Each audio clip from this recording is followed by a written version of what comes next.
இவ்வாறு உலகத்தை விட்டு பிரிந்த பிறகு எல்லாவற்றின் முடிவையும் முழுமையாக அறிந்திருந்த வாசுதேவர் சூன்யமான அந்த காட்டில் தனிமையாக சிந்தனையுடன் சிறிது நேரம் அலைந்த பிறகு அப்படியே பூமியில் அமர்ந்தார்.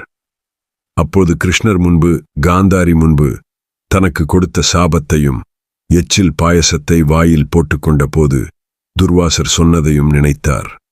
விருஷணீக்களும் அந்தகர்களும் அழிந்த பிறகு இதற்கு முன் இருந்த கௌரவர்களும் அழிந்து விட்டதால், தன் காரியம் முடிந்து விட்டதால் காலத்தை அனுசரித்து புறப்படத் தயாரானார் பகவான் ஸ்ரீகிருஷ்ணர். உடனே இந்திரியங்களை அடக்கினார். எல்லா பொருட்களின் தத்துவத்தை அறிந்தவரான வாசுதேவர் ஸ்வயமே பரமாத்மாவாக இருந்தாலும் எல்லா சந்தேகங்களையும் போக்குவதற்கும், முடிவுகளை உறுதி செய்வதற்கும், 3 உலகங்களையும் நிலைநிறுத்துவதற்கும், உலகத்தை உருவாக்குவதற்கும் அத்ரியின் மகனான துர்வாசரின் வார்த்தைகளை உண்மையாக்க விரும்பி கிளம்ப தயாரானார். கிருஷ்ணர் தனது புலன்கள், பேச்சு, மனம் அனைத்தையும் அடக்கிக் கொண்டு உயர்ந்த யோகத்தில் தன்னை கிடத்தி அப்படியே தரையில் படுத்துக்கொண்டார். அப்பொழுது மிருகங்களை வேட்டையாடக்கூடிய ஜரன் என்ற வேடன் ஒருவன் அங்கு வந்தான்.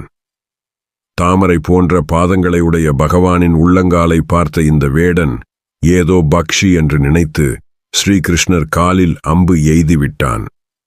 ஓடி சென்று பார்த்தபோது யோகத்தை ஆசிரயித்து மஞ்சள் நிற ஆடை அணிந்து பல கைகளுடன் தரையில் சயனித்துக் கொண்டிருக்கும் பகவானை பார்த்தான் ஜரன்.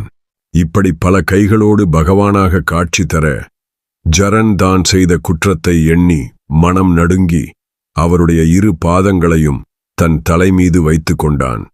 பகவான் ஸ்ரீகிருஷ்ணர் ஜரனை ஆறுதல் படுத்தினார். ஜரன் நிமித்தமாக வைகுண்டம் செல்ல திட்டமிட்ட பகவான் தன் ரூபத்துடன் உலகை பிரகாசித்துக் கொண்டே உயர சென்றார்.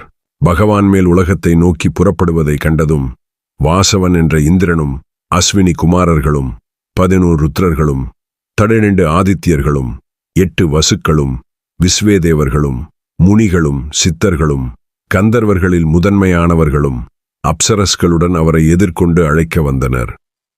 பிறகு மன்னா, அபரிமிதமான சக்தி கொண்ட பகவான் நாராயணன், அனைத்தையும் படைத்தவன், அனைத்தையும் அழிப்பவனுமான யோகத்தின் முதல்வன், சொர்க்க லோகங்களை தனது மகிமையால் நிரப்பி கற்பனைக்கு எட்டாத அவரது ஸ்தானத்தை அடைந்தார்.